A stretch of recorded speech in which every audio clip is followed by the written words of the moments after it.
नमस्कार, स्वागत है आपका बोलता हिमाचल पर। आज है 28 फरवरी 2023 और हिमाचल प्रदेश की आज की सबसे बड़ी खबरें हम आपके लिए लेकर आए हैं। हमेशा की तरह आप इस वीडियो को लाइक कर दीजिएगा। चैनल पर नहीं जुड़े चैनल को आप सब्सक्राइब जरूर करें।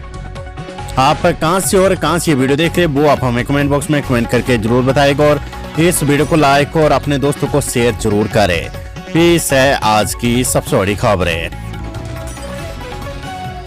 पेपर लीक मामले में दर्ज होगी एक और एफआईआर। एफएसएल रिपोर्ट में विजिलेंस को मिले अहम सबूत। जीओआईटी पेपर लीक मामले में विजिलेंस इस सप्ताह एक और एफआईआर दर्ज करेगी। पेपर लीक मामले में विजिलेंस की जांच के दौरान एफएसएल की रिपोर्ट में कई अहम साक्ष्य मिले हैं। इन साक्ष्य के आधार पर विजिलेंस इसी सप्ताह पेपर लीक मामले में एक और अलग से एफआईआर दर्ज करेगी। इससे पहले आरोपी महिला कर्मचारी के घर से विजिलेंस को कुछ परीक्षाओं के प्रश्न पत्र मिले थे। अब इन पेपरों के लीक होने की विजिलेंस ने अलग से एफआईआर दर्ज की है। विजिलेंस ने कर्मचारी चयन आयोग की महिला कर्मचारी के खिलाफ 2 अलग अलग मामले दर्ज किए हैं। पेपर लीक मामले में विजिलेंस ने 8 आरोपियों के खिलाफ पहली चार्जशीट दायर कर दी है। इसके बाद विजिलेंस अब एक और एफआईआर दर्ज करने की तैयारी में है। विजिलेंस की ओर से कई ओएमआर सीट भी जांच के लिए एफएसएल में भेजी गई थी, जिसमें कुछ ओएमआर सीट में गड़बड़ी मिली है। एसएफएल की रिपोर्ट में भी कई खुलासे हुए हैं। विजिलेंस अब एसएफएल की रिपोर्ट एवं जांच में मिले अन्य साक्ष्य के आधार पर एक और एफआईआर दर्ज करेगी। विजिलेंस अब पता लगा रही है कि आरोपी महिला और एजेंट के तार कहां से जुड़े हैं। पीएम मोदी ने जारी की किसान सम्मान निधि की 13वीं किस्त, किसानों के खाते में भेजे 16,000 करोड़ रुपए। प्रधानमंत्री नरेंद्र मोदी ने कर्नाटक में बेलगावी से पीएम किसान निधि की 13वीं किस्त सोमवार को जारी किए जाने की घोषणा करते हुए देश प्रदेश के किसानों को बधाई दी है। उन्होंने कहा कि देश में बदलाव आया और देश में हर वंचित को विकास में वरीयता देने का काम किया जा रहा है। पीएम मोदी ने कहा कि पीएम किसान निधि की एक और किस्त भेज दी गई है। सिर्फ एक ही क्लिक पर देश के करोड़ों किसानों के बैंक खातों में 16,000 करोड़ रुपए पहुंचे हैं। पीएम किसान सम्मान निधि योजना के तहत केंद्र सरकार 8 करोड़ से अधिक किसानों को वर्ष में 6,000 रुपए की सहायता प्रदान करती है। ये सहायता उन्हें 2-2 हजार रुपए 3 किस्तों में दी जाती है। स्कूल शिक्षा बोर्ड हिमाचल में 43 केंद्रों पर होगा उत्तर पुस्तकों का मूल्यांकन। हिमाचल प्रदेश स्कूल शिक्षा बोर्ड टर्म 2 की परीक्षाओं की उत्तर पुस्तकों का 43 विभिन्न केंद्रों पर मूल्यांकन करवाएगा। बोर्ड ने ये केंद्र 10वीं और 12वीं कक्षा की नियमित और एसओएस की परीक्षाओं की उत्तर पुस्तकों के मूल्यांकन के लिए बनाया है। स्कूल शिक्षा बोर्ड सचिव डॉक्टर विशाल शर्मा ने बताया कि 10 मार्च से मैट्रिक जमा 2 कक्षा की नियमित और राज्य मुक्त विद्यालय के मिडिल मैट्रिक और जमा 2 की वार्षिक परीक्षाएं शुरू हो रही है। इन परीक्षाओं की उत्तर पुस्तकों के मूल्यांकन कार्य के लिए बोर्ड ने प्रदेश के विभिन्न स्थानों पर 43 मूल्यांकन केंद्र बनाया है। हिमाचल प्रदेश मंत्रिमंडल की तीसरी बैठक कल, कई अहम निर्णय संभव। सुक्खू मंत्रिमंडल की तीसरी बैठक बुधवार को बुलाई गई है। मुख्यमंत्री सुखविंदर सिंह सुक्खू की अध्यक्षता में ये बैठक राज्य सचिवालय में होगी। इसमें कांग्रेस के प्रतिज्ञा पत्र की गारंटियों पर चर्चा सहित कई अहम निर्णय होंगे। पुरानी पेंशन योजना ओपीएस के दिशा निर्देशों के बारे में भी इसमें चर्चा हो सकती है।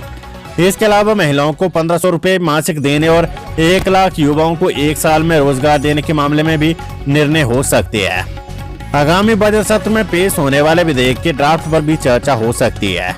सिंगल विंडो में 40 उद्योगों को आज मिलेगी मंजूरी। वहीं राज्य में सिंगल विंडो में 40 नए उद्योगों को मंगलवार को मंजूरी मिलेगी। मुख्यमंत्री की अध्यक्षता में होने वाली सिंगल विंडो बैठक में कुल 2,000 करोड़ रुपए के निवेश को स्वीकृति दी जानी है। इन उद्योगों को मंजूरी देने के बाद प्रदेश के करीब 2,000 युवाओं को रोजगार मिल सकेगा। फैंसी नंबर कोटखाई में वीआईपी नंबरों की ऑनलाइन बोली पर रोक। हिमाचल प्रदेश के शिमला जिले के कोटखाई में HP 9999 नंबर के लिए ऑनलाइन 1 करोड़ रुपए से अधिक की बोली लगाने वालों में से किसी एक ने भी पैसा जमा नहीं करवाया है। वीआईपी नंबर के लिए हो रही धोखाधड़ी को देखते हुए ट्रांसपोर्ट अथॉरिटी ने कुछ समय के लिए पोर्टल को बंद कर दिया है। वीआईपी नंबर की ऑनलाइन बोली में धोखाधड़ी को रोकने के लिए अब नया सॉफ्टवेयर तैयार किया जा रहा है। नए सॉफ्टवेयर से बोलीदाता को बोली की 30% राशि पहले जमा करवानी होगी। CCTNS प्रगति रैंकिंग में हिमाचल पुलिस को देश भर में पहला स्थान। हिमाचल प्रदेश पुलिस ने सभी राज्यों को पछाड़ते हुए अखिल भारतीय स्तर पर नवीनतम अपराध एवं अपराधी ट्रैकिंग नेटवर्क CCTNS प्रगति रैंकिंग में पहला स्थान हासिल किया है।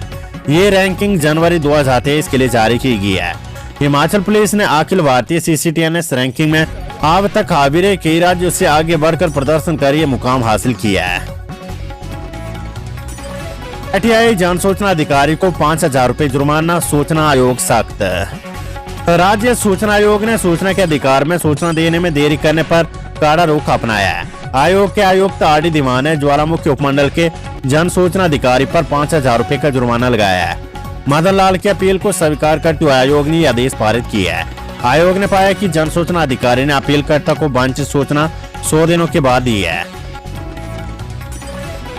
15 दिन में ज्वाइन करे SDO, HPPCL ने चयनित 30 सहायक अभियंता को दिया आदेश।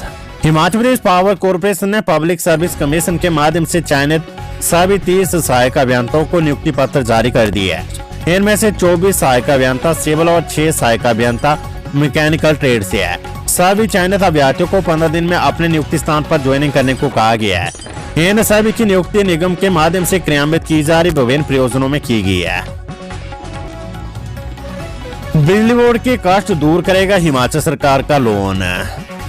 बिजली बोर्ड पर छाया आर्थिक संकट अब टल सकता है। राज्य सरकार को 1300 करोड़ रुपए का ऋण मिल जाने के बाद बोर्ड के लिए भी संभावनाएं बढ़ गई है। राज्य सरकार की ओर से बोर्ड को सब्सिडी के रूप में 200 करोड़ रुपए का भुगतान किया जाने और ये भुगतान बीते करीब 2 महीनों से लगातार आगे खिंच रहा है। सब्सिडी का भुगतान समय पर न होने की वजह से बिजली बोर्ड को ऋण लेना पड़ा था। बोर्ड ने बीते दिनों 250 करोड़ रुपए का ऋण लिया और करीब 9% ब्याज की दर पर इसका भुगतान बिजली बोर्ड कर रहा है।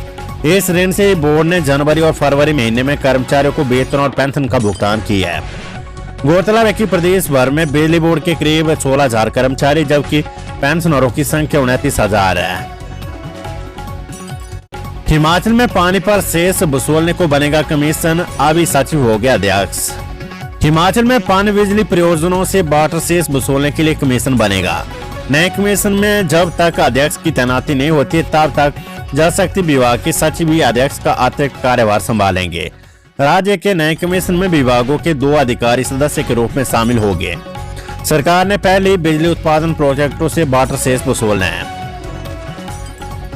Weather update. हिमाचल में आज बारिश और बर्फबारी का पूर्वानुमान।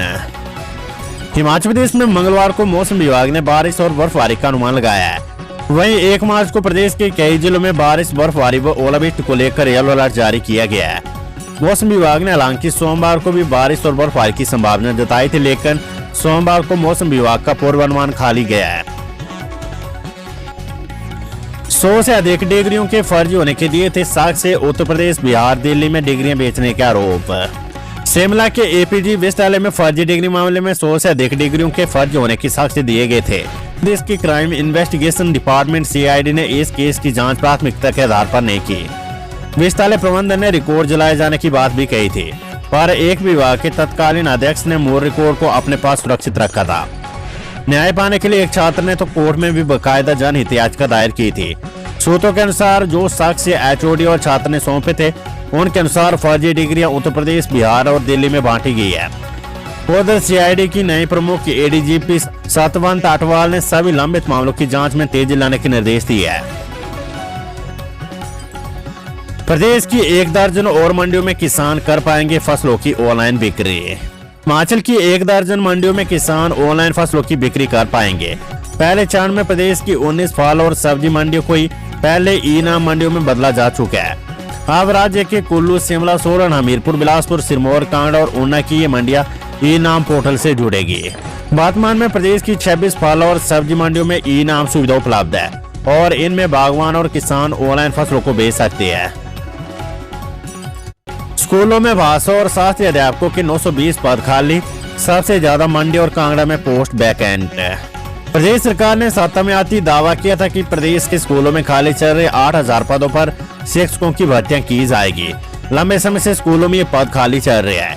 इन पदों को भरने के लिए हालांकि अब शिक्षा विभाग ने भी पहल शुरू कर दी है। इसमें सबसे पहले बैच वाइज और ऐसे मामलों की भर्ती की जाएगी जो कोर्ट में पेंडिंग नहीं है। सरकारी स्कूलों की बात की जाए तो वर्तमान में संस्कृत और भाषा अध्यापकों के करीब 920 पद खाली चल रहे हैं। शास्त्री के कुल संस्कृत 5,036 है, जिसमें से 811 पद अभी भी खाली है। इसी तरह भाषा अध्यापकों की बात की जाए तो उसमें कुल संस्कृत पद 3,115 है, जिसमें से 109 पद अभी खाली है। सुरेश कश्यप का कार्यकाल बढ़ा सकती है पार्टी, या तो दूसरा टर्म में ले गया चुनाव तक एक्सटेंशन। भाजपा अध्यक्ष और सांसद सुरेश कश्यप को दूसरा कार्यकाल पार्टी दे सकती है। एक विकल्प ये भी कि लोकसभा चुनाव तक इनके कार्यकाल को आगे बढ़ा दिया जाए। सुरेश कश्यप भाजपा के सभी खेमों को साथ लेकर चलने में कामयाब रहे हैं। बेशक विधानसभा चुनाव में उन्हें मिशन रिपीट की कामयाबी नहीं मिली हो, यही वजह है कि आगामी लोकसभा चुनाव तक पार्टी ज्यादा बदलाव के पक्ष में नहीं है।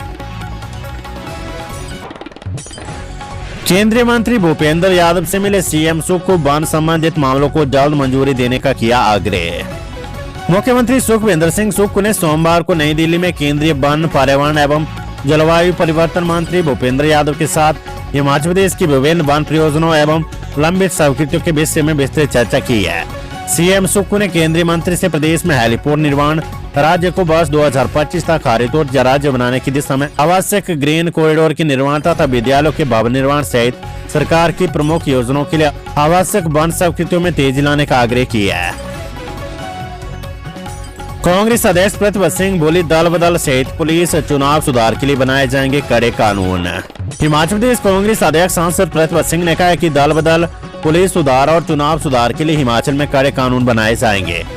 छत्तीसगढ़ के रायपुर में आयोजित अखिल भारतीय कांग्रेस कमेटी का 50वां महाधिवेशन सफल रहा है। इसमें राज्यों के कांग्रेस संगठनों के बारे में भी दिशा निर्देश व प्रस्ताव पारित किए गए हैं। उन्हें प्रदेश भर में गंभीरता से लागू किया जाएगा। प्रतिभा ने बताया कि राजनीतिक मामलों के पारित संकल्पों में भारत के गौरवशाली लोकतांत्रिक विरासत नवीनीकृत करने के लिए अभिव्यक्ति की स्वतंत्रता के साथ डाटा संरक्षण, नफरत की राजनीति को दूर करने, घृणा अपराध रोकना और उन्हें दंडित करने के लिए कड़ा कानून बनाने जैसे कई अन्य महत्वपूर्ण संकल्प पारित किए गए हैं।